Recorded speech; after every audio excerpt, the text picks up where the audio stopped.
Hello everybody, and thanks for tuning in. My name is Rosalia.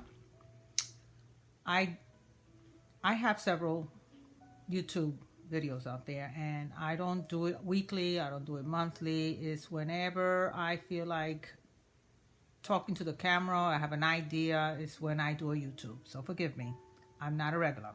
But I had to share this particular technique dealing with instead of paper scraps. That's what most of my videos are about, is with fabric scraps. And I have to tell you, there's not a whole lot of videos out there. There's this lady called Jo McIntosh that I would recommend you watch her videos. Recycling fabric scraps with Bonder Web by Jo McIntosh.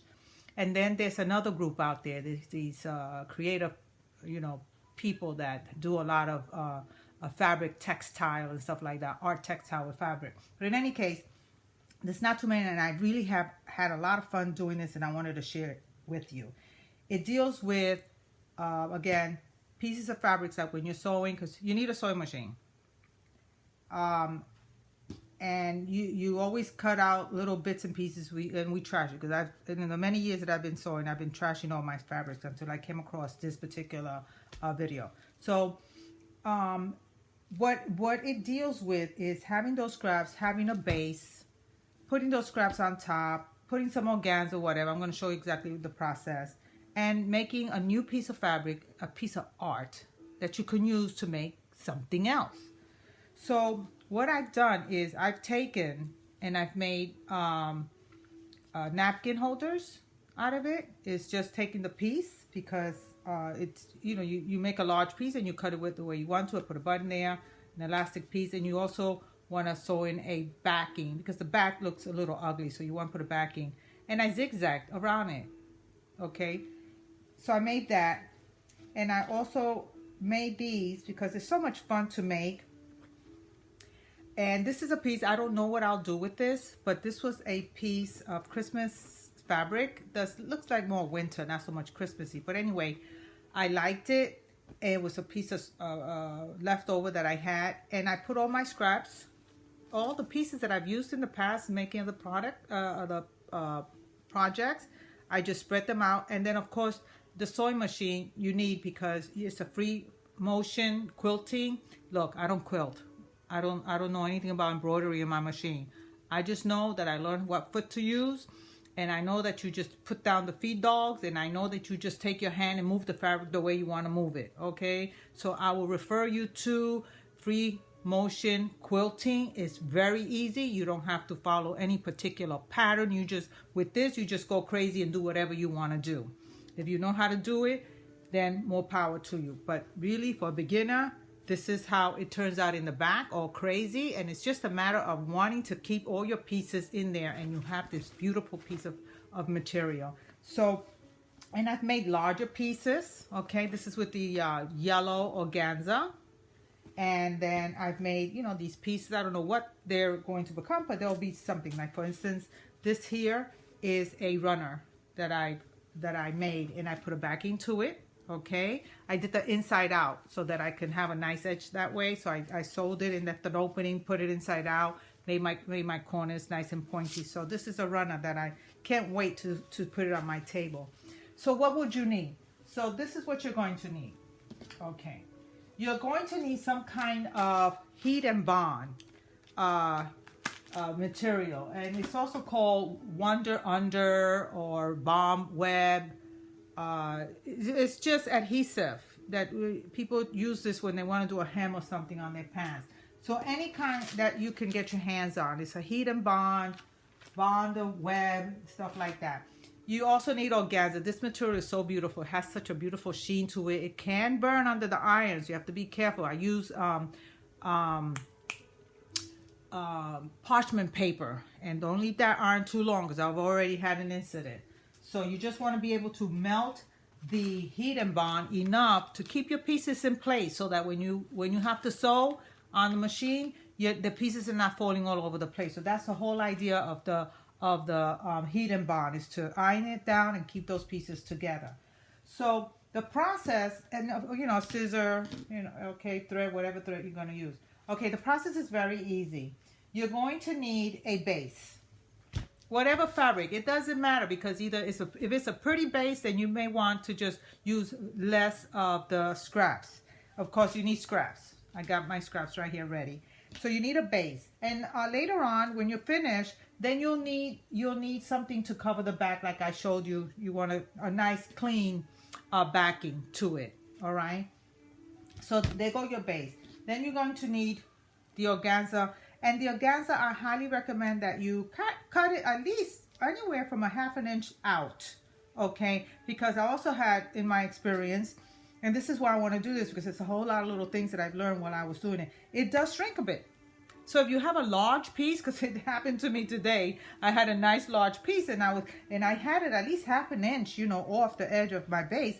And when I kept on going, when I reached the end, the organza was off quite a bit. So, oh my God, what happened? It shrunk, and it did. It kind of like goes in. So I would really go a good, anywhere 1/2 inch to 1 inch larger than your base. So you have that. And what you want to do with your base is start putting in, this is how easy this is just go ahead and put your pieces in. Now, I like small pieces. It's okay to add, like, you know, whatever piece. This is your project. This is your art. You put in whatever you want to put in. And you must have, I'm using this because I've had it forever and I don't use it, right? So what you want to do is make sure you have pieces around the edges so that it attaches, and on the top of some of the areas, because again, you don't want your pieces to fall when you're actually going through your hand motion sewing thing there in your machine. So I like these small pieces this way. I just like them better, and I sometimes just kind of shake my larger pieces and then collect these small ones. Keep in mind that even when you're finished and you're going to trim your edges, even what you trim from your fabric, because it doesn't have to be perfect. It could be a piece of scrap with all irregular edges, and then when you're done with it, when you ironed it and you sewed it, then you can clean it up. So in other words, I cleaned up this piece here from another project. Okay, I'm going to use it on this also. This again is from, you know, one of the projects, so I'm going to just throw it in there. And the lady also, Joe McIntosh, also used like wrap paint, like the aluminum from some candy. She threw that in also. I thought that was marvelous. And of course, you want to use it on a piece that's not going to get washed, because she made a journal cover, you know, a journal. So that's not going to get washed. But so if your project is going to get washed, then I'll be careful with using other types of material. Right now, what I'm going to do is just use fabric. And as you can see, there's no order. I'm just going to, and again, I'm a small piece person. This is a piece of Christmas fabric that I made a couple of things, and I'm going to just chop it up a little. And you won't be able to see that it's a Christmassy thing because it's the bits and pieces that you use, and it's not a big to-do. So I'm just going to collect some of it. Look at this, a piece of organza over here, little pieces. Nothing gets thrown away. And I love the thread pieces, you know, like when you have just threads, that really looks nice too. So I'm just going to collect these pieces here and just throw them like in there. So once you are satisfied with how much you've covered, if it's a nice fabric, you may not, if your base is a nice fabric, you may not want to cover the whole thing. You just, you know, kind of be sparingly just throw your pieces around. This fabric, I don't care for it too much. I may want to cover it up. So here we are. I think I'm satisfied.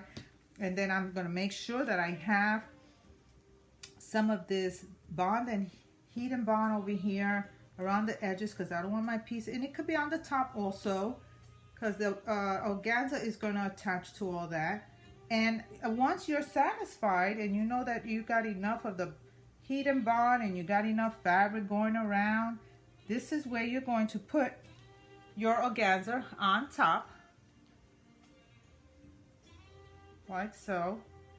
Okay, and you take this to the your sewing area, and to your ironing board, and you just, you know, once you have it over there, you make sure you fix those edges. You want them inside, you know, and just get them in there. Make sure that bond aware, that bond, the heat and bond is not coming out because it'll get on the surface. Okay, so I'm just fixing here and there. So once you're satisfied, you take and you iron it. Once you iron it, this is what you're going to have. You see, my pieces are not falling off. And that's what you want, because you want this to feel like one piece. And then you take and go crazy with the free hand motion, the most free motion quilting. You go crazy with it, and it doesn't matter. Look, I never quilted in my machine. I've had this machine forever. I never quilted like to do, embroidery and all that craziness. But when I saw her and she just demonstrated how you can just go crazy, I did it and I love it. I love this. So that's what you get from just using a bunch of scraps. I got a bag of scraps here. And I probably would just end up doing this than to use more different, my fabric. And I hope that that you like this project. There are not too many YouTubes out there.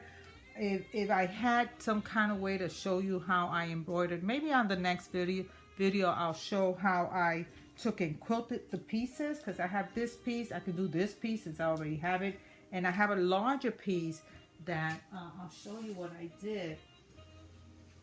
I have this piece ready for the machine. So, and look at this, and you see this one, I like this fabric, so I left a lot of it exposed because it is a pretty print on it.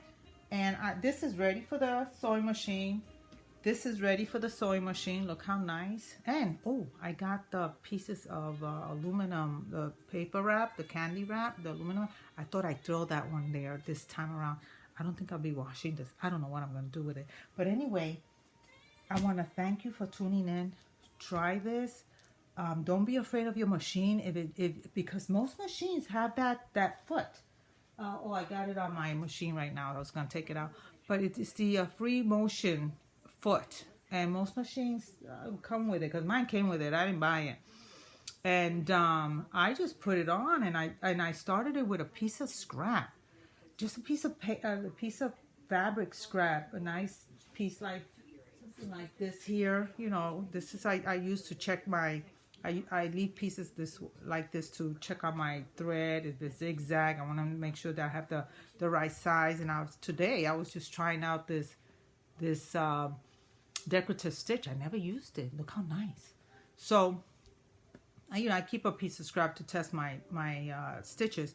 So do that. Keep a piece of scrap and go ahead and practice the free motion. Be careful, because and go to the YouTube. There's a lot of free motion quilting, and you can learn a whole lot. It's very easy. You don't need no experience whatsoever, other than knowing your machine and knowing how to just kind of move that fabric and the speed of the stitches and go for it.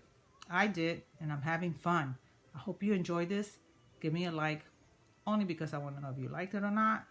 Other than that, have a good night. Bye-bye.